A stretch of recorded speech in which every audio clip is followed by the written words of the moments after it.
Well, we are at the House of World Cultures, or Cultures of the World, in Berlin. And in connection with this project they've started, which they call the Anthropocene Project, which they'll run for 2 years, in 2013 and 2014.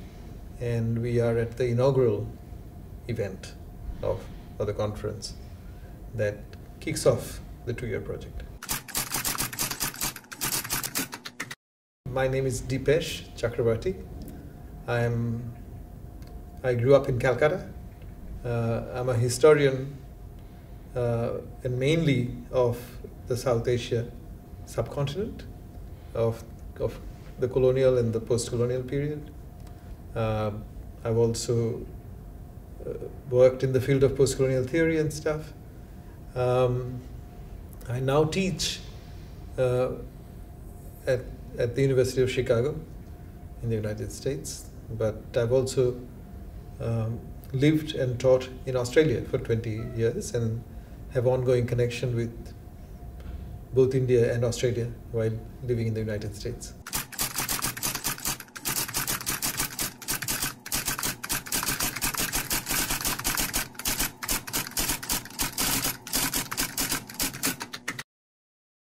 The correction exists, but people are often surprised because people often think that if you have worked in the post-colonial field, then you have worked with a suspicion of all claims about universality, about truths that apply to everybody, and therefore people get surprised that I should be be interested even in the idea of the Anthropocene or climate change as, in a sense, everybody's problem, since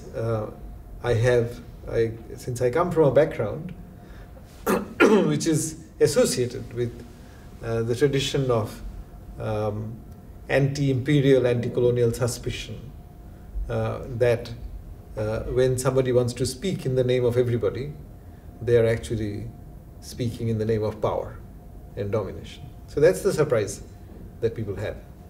And my answer to that is partly that actually when I still write something on post-colonial theory, and when I worked on my book, Provincializing Europe, I was always very interested in the question of the universal. And in that book, the universal human, I assumed, was the human being of phenomenology. So the human that Husserl or Heidegger or Merleau-Ponty assume, the intuitive appeal they make to a certain kind of human experience of the world, that human being undefined by their nationality, age, right? It was that human, that figure of the human, that was my underlying basis of, or assumption about universality in my approach in Provincializing Europe. So, which is why I wrote Provincializing Europe under the two signs, as it were, the sign of Marx and the sign of Heidegger. So for me to be interested, to continue to be interested in the question of the universal is not surprising to me, because the question comes partly out of the perception that post-colonial theory was so influenced by what's normally called difference philosophy. So Derrida would be a very important name there. That difference or difference was really what we were interested in. And I say yes, but at least I was never interested in the question of difference and difference at the expense of the idea of, or at the expense of, the idea of universality. In other words, I was always in my head.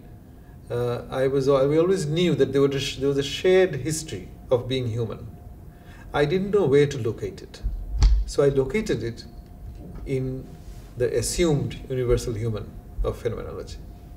So in a sense, I assumed that everywhere in the world, the human being has certain capacity, the capacity to feel outraged by injustice, perceived injustice, the capacity to feel anger, the capacity to feel boredom or ennui, the capacity to protest against iniquities. But the capacity to do this, I assumed, was universal. Whereas, so the historian's job was to find out what particular historical cultural expression each capacity would have. Right?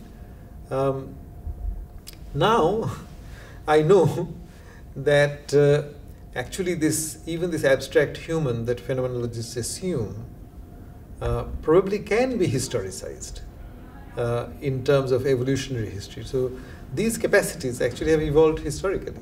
So to give you one example from phenomenology, so Heidegger, for instance, assumes that a basic mood of Dasein is boredom, that Dasein can feel bored. Now, people who study the history of the development of the human brain over a large period of time are able to date, with some approximation, the period when the human brain developed that part where boredom is registered. Right?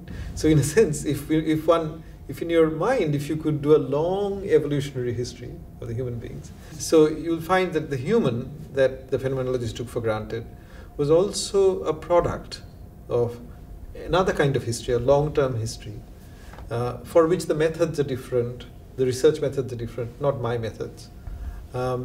So that I see as a continuity. So actually I see my interest in the question of universal history and the problems of universal history is a continuity.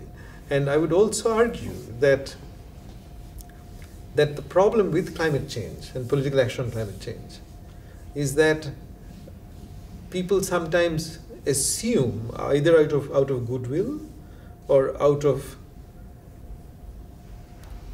a faith in humanity, or out of a certain trust in rationality, that humanity as a whole can take on a project. Like, let's meet climate change, let's do something about it. I actually think that humanity will never be a politically operative whole in that sense. That's my understanding of humanity.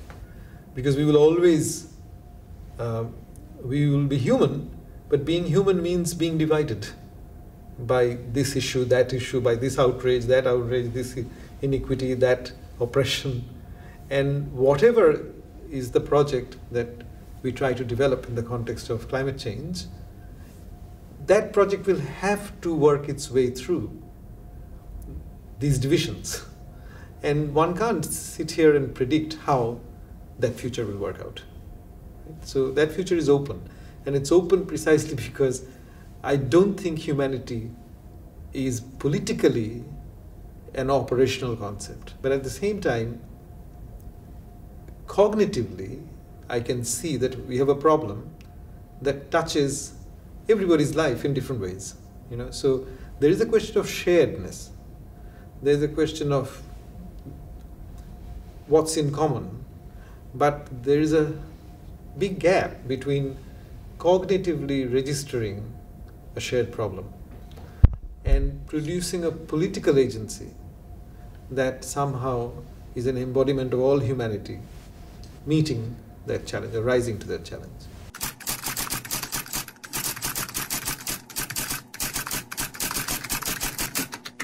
So if you tell me the word Anthropocene and ask me what association I have, word associations with that word, I'd probably say human agency.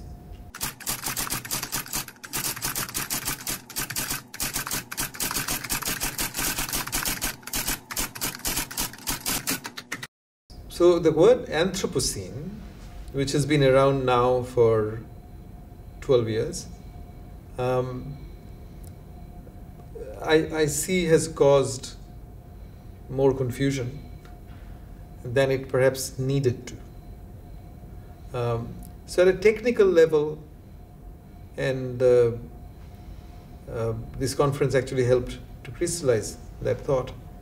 At a technical level, it is a question about whether we are, geologically speaking, continuing in the geological period called Holocene, or whether we have actually moved over to another period in which man seems to be the most important geological force on the planet, so that you can technically call it Anthropocene. Now that question is undecided, because the International Stratigraphy Commission has to be presented with convincing evidence. The geologists presenting the evidence have to convince themselves that the evidence is convincing. A whole lot of groups of people, specialists, have to be convinced. That hasn't happened. And also, I would say, even if they're specialists, they're also human beings. So they will all be fighting their own biases and partisanships, successfully and unsuccessfully. So in the end, you can't say that the process of getting that name accepted is a purely technical process, because if it has political implications, there will be lobbying. So it is also a political process. Now that process is incomplete, it's just started, and it is about whether or not International Stratigraphy Commission will accept the word. But in the meanwhile, the word has taken on a popular kind of, it has developed a popular sort of appeal, and this conference tells me that people are using it, as they do with any popular word, every which way. So some people mean by Anthropocene human domination of the planet as a species. So it's really, that's why some people call it the age of humans. It's like the age of dinosaurs. So when we say the age of dinosaurs, we don't say that dinosaurs were the most important geophysical force. I mean, but we say that they were the most dominant species.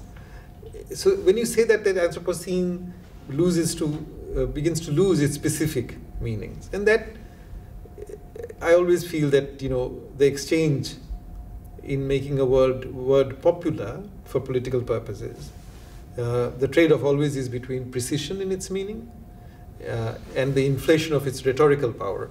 So if the rhetorical power gets inflated, then it will be very powerful precisely because it almost doesn't mean anything.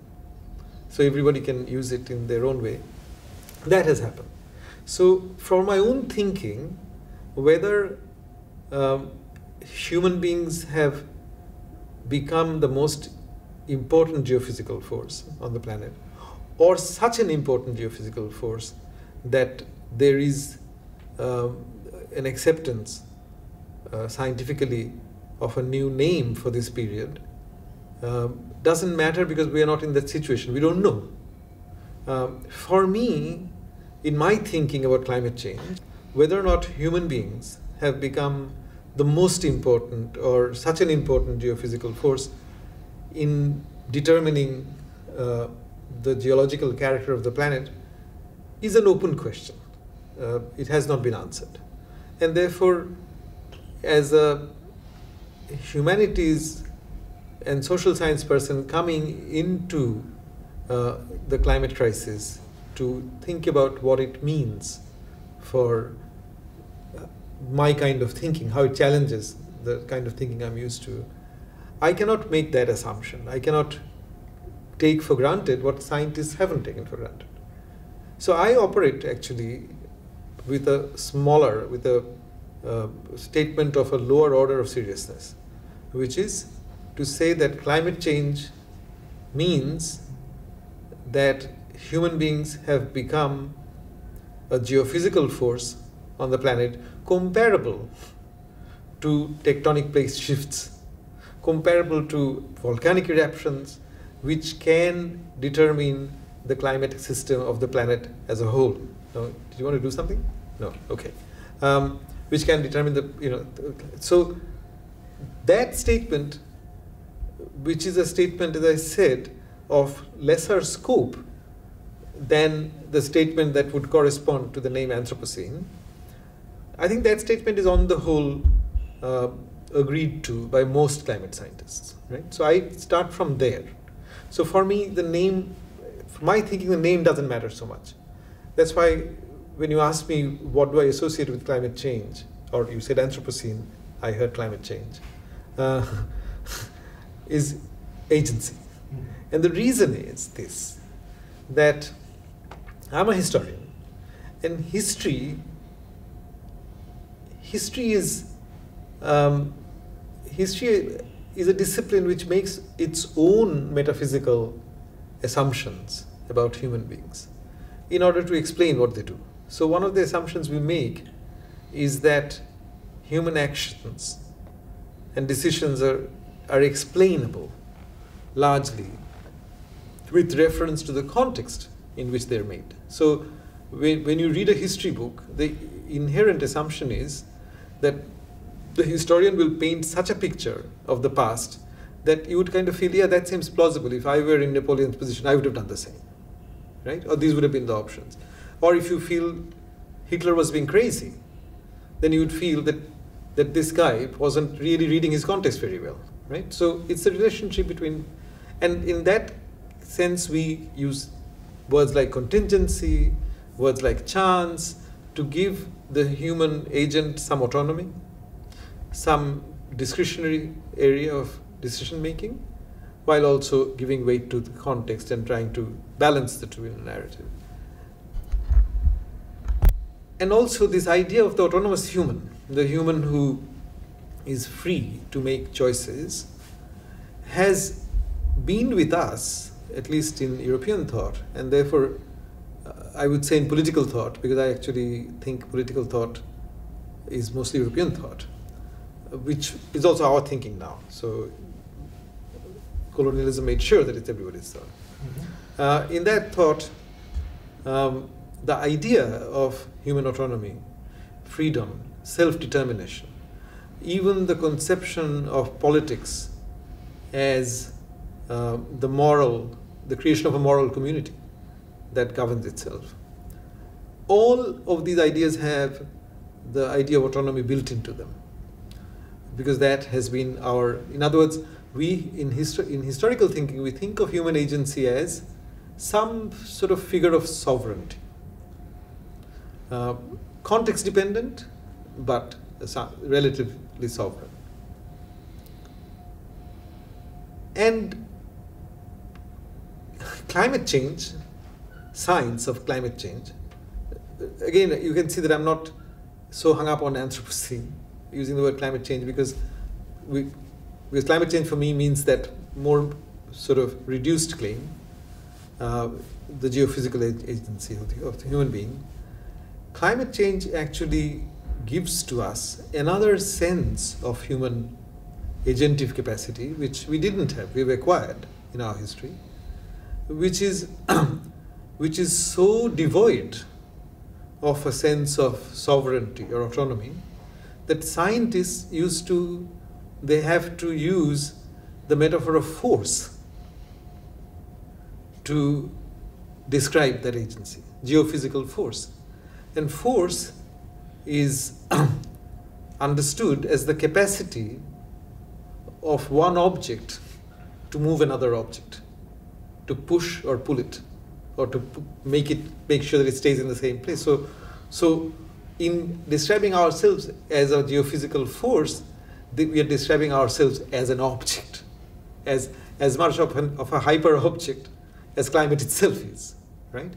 So I was initially drawn into the problem through the problem of human agency, how to think about human agency. And I suddenly thought, okay, it's so interesting that this agency is now double. Yeah, there's a certain scale of time, like human scale, where the idea of choice, sovereignty is still very important. So when Amartya Sen writes his book, Development as Freedom, he's actually thinking of every individual having the capacity to make the right choices, right? And then there is this other kind of agency that climate scientists are describing.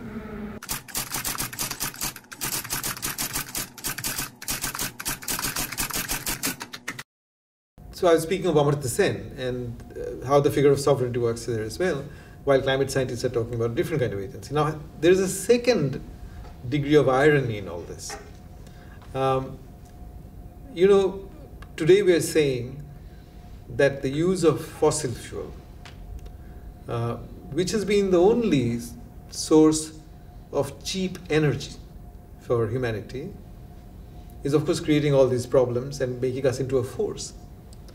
But actually in human history, the availability of cheap energy from fossil fuel sources has been deeply associated with the idea of freedom. So if you think about what released human societies from the need to use forced labor on very large scale in order to build monumental structures like the Taj Mahal or the pyramids, was the availability of cheap energy. So at one level in human history, in human terms, it is these fuels that have given us a sense of freedom, even from forced labor. But at the same time, now climate science is saying that the price of this freedom is that we have put our existence as a species or other life forms at stake, right? So as a historian, you know, I always think that the soul of history is in the ironies, you know, the shadow that falls between promise and performance. And therefore, for me, the whole question of climate change came as an opportunity for a very ironist take on the issue of freedom. The idea of progress has been criticized for a very long time, though one has to acknowledge it has a very long life. Criticism doesn't make it go away.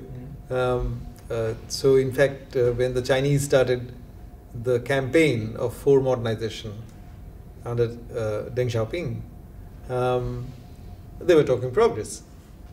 And they were talking modernization, which was another criticized word. So we academics criticize. It doesn't mean that the words lose their value in public life. Sometimes we academics overestimate our capacity to influence public discourse when we think that our classroom criticisms will necessarily stop these words in their tracks.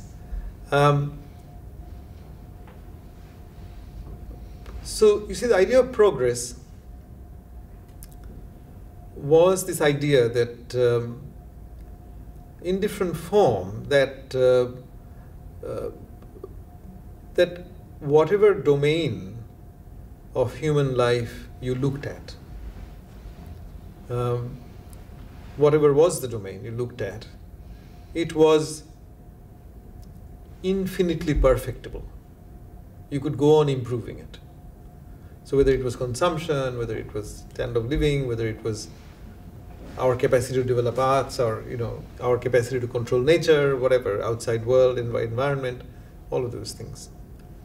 And this also came into, for instance, in standard environmental studies, they took from economics a curve that is called the Kuznets curve, which they used to discuss, where the idea was that in the process of beginning to industrialize, you pollute a lot.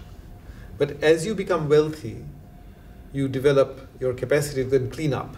So it was a curve, a bell-shaped curve, that actually showed that your pollution went up, then it stabilized, then it went down, right? So that was a kind of a story of progress, that eventually industrialization will give you the capacity to clean up the mess. The main criticism of progress were of two kinds. The criticisms. One was really of the variety that there hadn't been enough progress. So for instance, nationalists often criticized colonialists, imperialists. Césaire's book on colonialism, for instance, actually ends by saying that the colonial masters promise industry, promise railways, promise education, but they don't give it to us. So that criticism is not enough progress. You promise, but you don't deliver. So the positive way of putting it is to say that we really want progress for everybody. So one criticism of progress was from the equity side. So yes, progress, but you should not be producing more inequities. The other criticism of progress was more from the romantic side, that you're destroying man's relationship to nature. And that, you know, from European romantics to Gandhi, you can have a position where you employ reason and reasoning to argue against industrialization, or you employ romantic sentiments to argue against industrialization. But again, I come back to the question of climate change. Climate change is not a critique of progress in the first mode. See, I mean, I was explaining to somebody today in conversation, suppose you have a completely socially just world in which everybody gets the same share of material and intellectual progress. So you have quite a developed society. Everybody has good housing, the roads are nice, we have good transport, maybe it's public transport. Imagine your kind of the most ideal society in which there is no problem of inequality as we think about it. But suppose all that was energized by fossil fuel. You will still have the climate change problem as I defined it. So the problem I defined was a problem in which is logically not driven by inequality. It's logically driven by other equations, other relationships. It so happens that we live in an unequal world. So the contingent fact of inequality will both determine the nature of this problem and determine how we respond to it. And the problem itself will accentuate the inequalities. The simple point I'm making is that while the first critique of progress was actually a critique of inequality in progress, climate change, which is purely this idea that if you put out greenhouse gases out there, the planet warms up, and that has certain kind of bad effects on our existence. This idea would hold even if a totally just human society was fueling itself with coal and other sort of fossil fuels, because it would put out the same amount, actually more, and the climate crisis would be worse, right? So in that sense, I purely at the level of logical connections, I would separate the two problems of progress and climate change. But historically, they become connected. So historically, the fact that it is not socially just socialism that has produced the climate crisis, but the climate crisis has come about through an inequity-producing capitalism. It is historically there's a connection between the two. I'm simply making the point that in my understanding of the climate crisis as a crisis, in that model, it's not driven by the question of inequality. You know, so in that sense, I'm making a distinction between the issue of social justice being historically tied and the issue of social justice being logically tied. You know, it so happens that I think it's historically tied, and therefore sometimes these two. So sometimes what happens is that people will use climate change as another additional tool with which to criticize the inequity. And that's very understandable. So what they're doing is, the inequity argument was already there. So they're using all available tools in their historical circumstances available to them to argue against inequality. I have no opposition to that. I'm simply saying that even a very equal society could have produced a larger climate crisis for us, because the climate crisis logically does not assume an unequal, unjust human society. Right? But historically they're connected.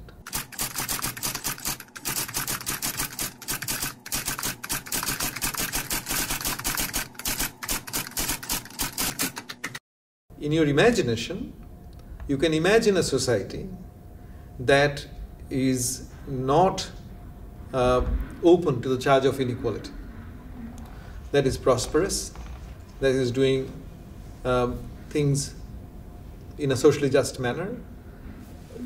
I'm bracketing for now the question of non-humans, and I'm bracketing that. But imagine a society in which human beings themselves are not being unfair to each other and have achieved a level of prosperity.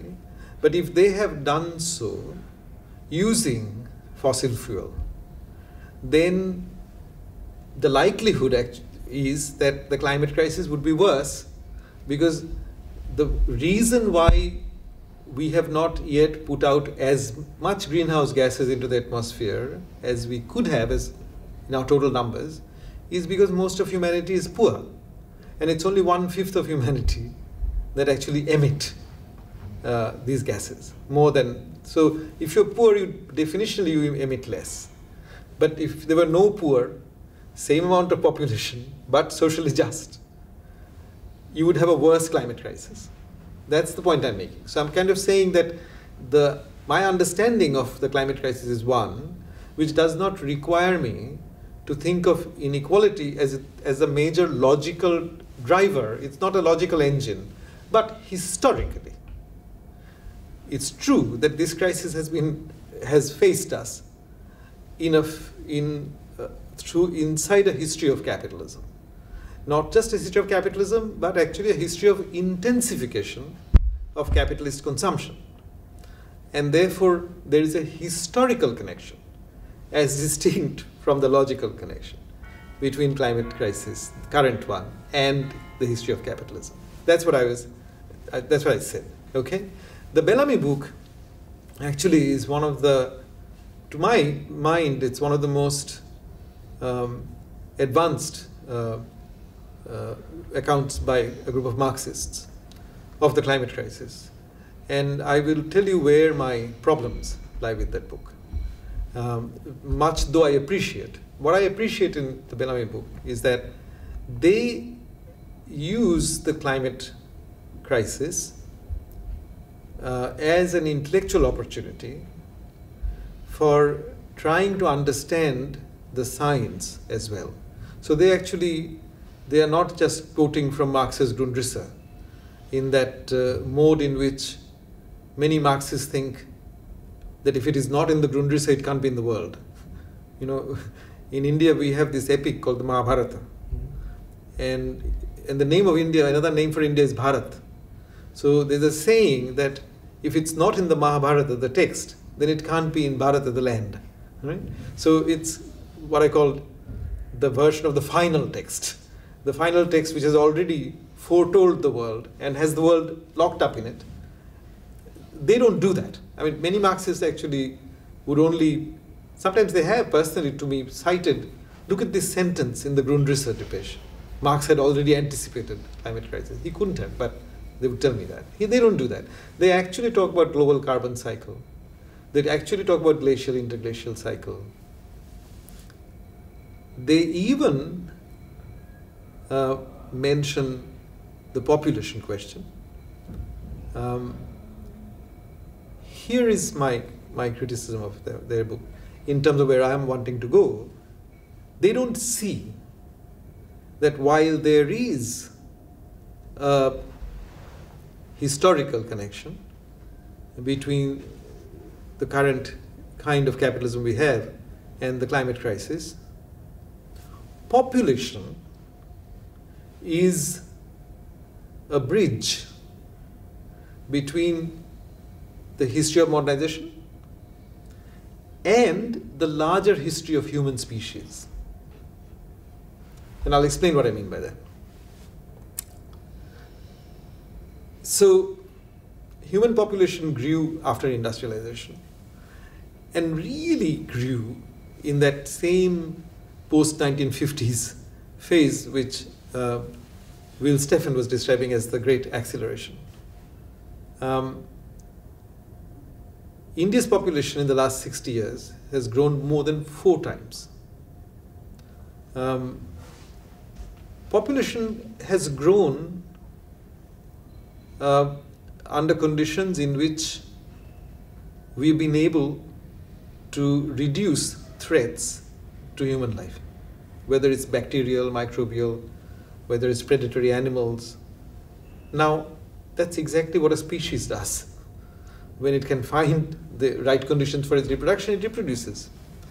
The reason why I'm making this point is that in the climate crisis model that I was talking about, population acts as a historical factor. The fact that India and China have so many people to pull out of poverty, and therefore the urgency to use cheap energy, makes population also an important historical variable, because going forward, that's what has made China the largest emitter now, right? And India will also become a big emitter, right? So, but the history of the growth of population can be connected to modernization, because both Indian and Chinese population grew at a time when India was officially pursuing a so-called non-capitalist path, and China was officially pursuing a socialist path. But they were all both modernizing. So you can say that that modernization is precisely one process through which we really consolidated our nature as a dominant species. The moment I say that, I actually go beyond the history of capitalism, because I actually go into the question of human evolution. And there are two reasons, or one reason, but it can be seen from a human context and a non-human context, why I think the question of population is very important in how the climate crisis will unfold. And here, population will, you will see it actually works not just as a historical figure, but as a logical figure in the climate crisis model. It is this, that when climate change happens, and it has happened many times in the history of this planet, after life began on this planet, species survive by migrating. Today, one problem that many species will have in migrating to other places is that there will be humans all over the world stopping them. And if you look at the answer to the question, when did human beings spread themselves all over the world? It happened thousands of years before capitalism, right? So there's another longer history now impinging on the history of capitalism, which is the fact that the last place to be settled by humans were the Pacific Islands. And that happened within the last 4,000 or 5,000 years, right? So long before there was capitalism. Now, so humans spread all over the world, and then they've grown in the last 200 years, right? Making it difficult for non-human species to migrate to more habitable climes through these human populations. But there's a further problem, which is the irony of our history. It also becomes difficult for human beings who suffer the most disastrous impact of climate change to move, because other humans will stand in their way. We won't want these refugees, or we'll negotiate, or we'll say we'll take 1 out of 10, right?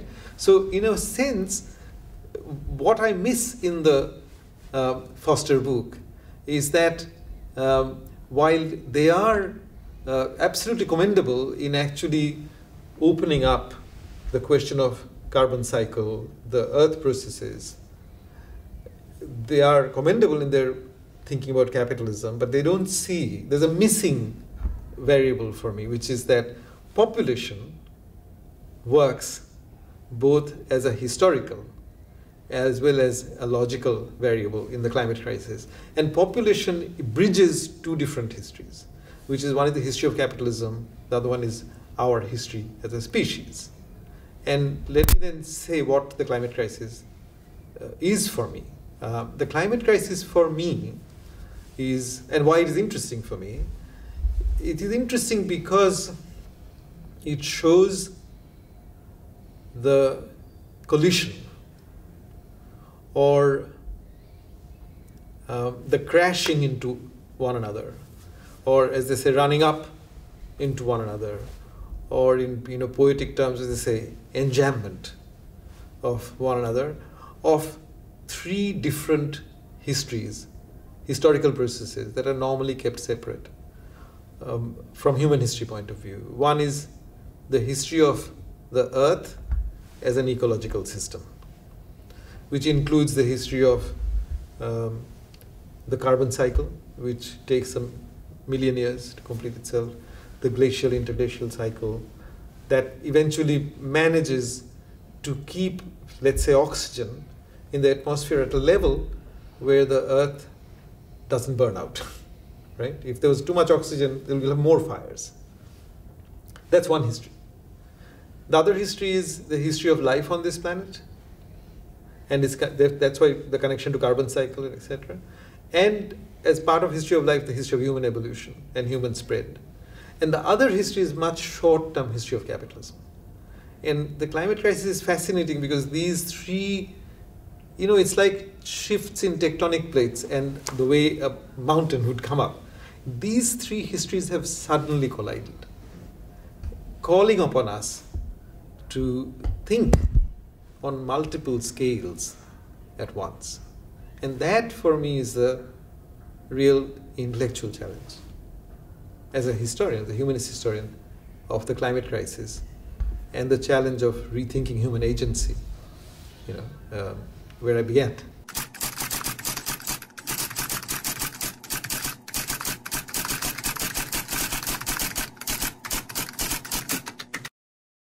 First of all, I have to say that being a historian, I have to recognize that the production of interesting narratives is precisely where a historian's creativity comes into play.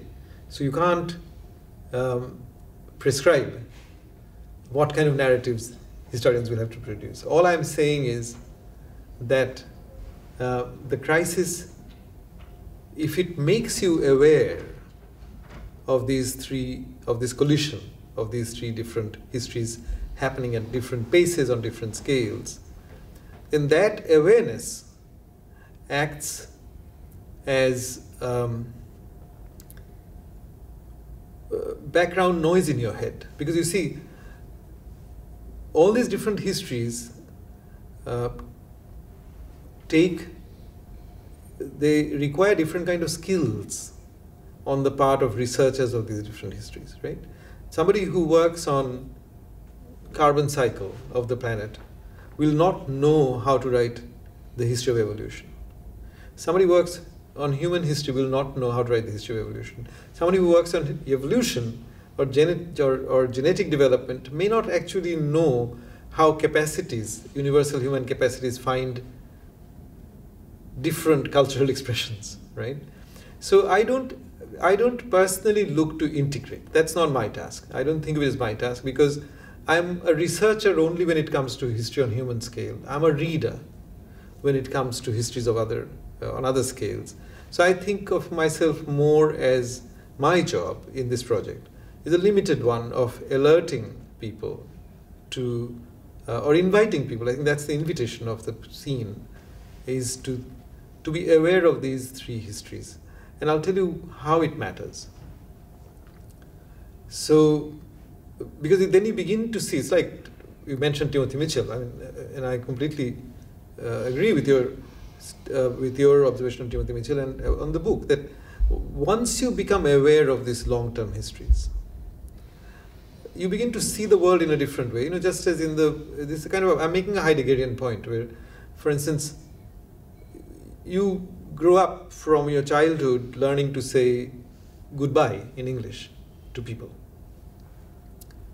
If you then suddenly one day find out that goodbye is a shorthand way of saying God be with you, your relationship to that expression changes somewhat, right?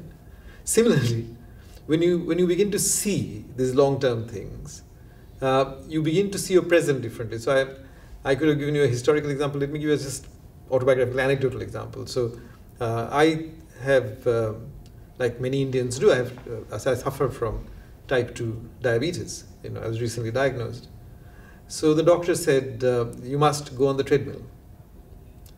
And the doctor would explain saying, you have sedentary lifestyle, you're a university professor, and traditionally your people eat rice. There is too much starch, and what happens is that human muscles, they take sugar from the blood, but they release it very soon. They don't retain the sugar for very long. So your blood begins to get the sugar back, and so you need to burn up that sugar, and your sedentary lifestyle doesn't help you. Now the doctor won't tell you that the human muscle has evolved in that sort of way because human beings for 90% of their history used to go hunting every second day, right? So muscles have evolved in response to that. So when he's sending me walking or running on my treadmill, I'm actually hunting and gathering. Right? So he's actually he's trying to send me back to a modern form of an activity which is actually trying to take the place of something I've lost in my history. So you see, once I become aware of that, then my relationship to what the doctor just said changes. And so my point is that human historians will go on writing human history. We will not become people who do radiocarbon dating or tree ring dating. That's not our skill, at least in the foreseeable future. But the background noise will change. So for instance, say coal mining or iron ore mining in Australia that Bill Stephen was talking about.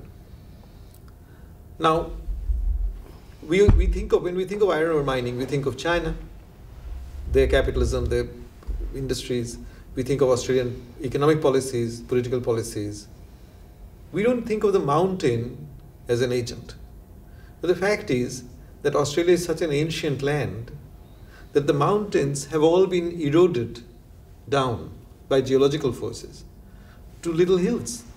So, and therefore many of the metals in the mountains are near the surface.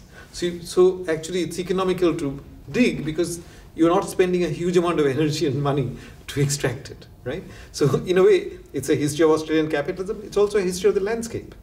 That's the conjunction I'm talking about, right? So in some ways, to keep the longer term, what I call deep history, at the back of our heads, I'm saying this to, let's say, human historians, but there's a deeper interest I have in it, which is that if human beings eventually survive, I hope they will, this current crisis, and in some ways the species goes on, we will probably realize that what in the history of our capitalism made us increasingly more and more human-centric, where the institutions, both financial and other tertiary institutions we built as part of capitalism, that increasingly made the individual human focus on themselves as sovereign consuming subjects, right? And this is from your teenage makeup to late age Botox or going to the gym or whatever, keeping fit, whatever, And so in a way, I would say that there's been a deep connection. And here it's both logical and historical, between the logic of consumerist capitalism and anthropocentrist thinking. So I actually think that thinking the long term, getting beyond anthropocentrism, is not simply a matter of suddenly retraining the mind, going to a group discussion. You know cognitively that other things exist. It's not simply, carrying on an interspecies dialogue, but it's actually a matter of critiquing the kind of investment in time and in the present that capitalist institutions require of us. And that's where I think there is a room for a critique, a necessary critique of capitalism in the current crisis. So you raised the question of geoengineering. Now, here are my thoughts on it very quickly. Scientists who think that the climate crisis is quite grave, say somebody like James Lovelock, who is at an extreme of thinking it's a grave crisis, recommends geoengineering because he says we need to do whatever we can. We need to throw at this. And therefore the argument is that geoengineering may buy us some decades so that we actually get the time to convert to renewable energy. May work, may not work. My fear about geoengineering is this, that if globally concerted serious action on climate change fails to happen, then we may have a situation where you have coalitions of the willing experimenting with geoengineering technology. The nature of this technology is such that the military will have to be involved. And once the military is involved, I don't think nations will not think about military uses of geoengineering technology. And it actually means that we will actually add another layer of militarization of space. And that's precisely the way that people who think of climate crisis as a security crisis will want it to go. This is where the big dilemma is. If I've already told you that humanity probably won't become a politically operative entity, if that is true, and if we still want a democratic solution to it, then we really have to work very hard on the next best option, which is making the existing governments as democratically representative as possible so that they speak at least to some degree for the population. And that's why I always feel that one immediate political task, and it plays out differently in different countries, in different contexts, is to make, particularly in the democracies where it matters, where it can be done, is to make the climate crisis an electoral question so that politicians listen. But if we fail, then geoengineering may be the price we pay. And that will come at a price because it will increase the risk of militarization of outer space.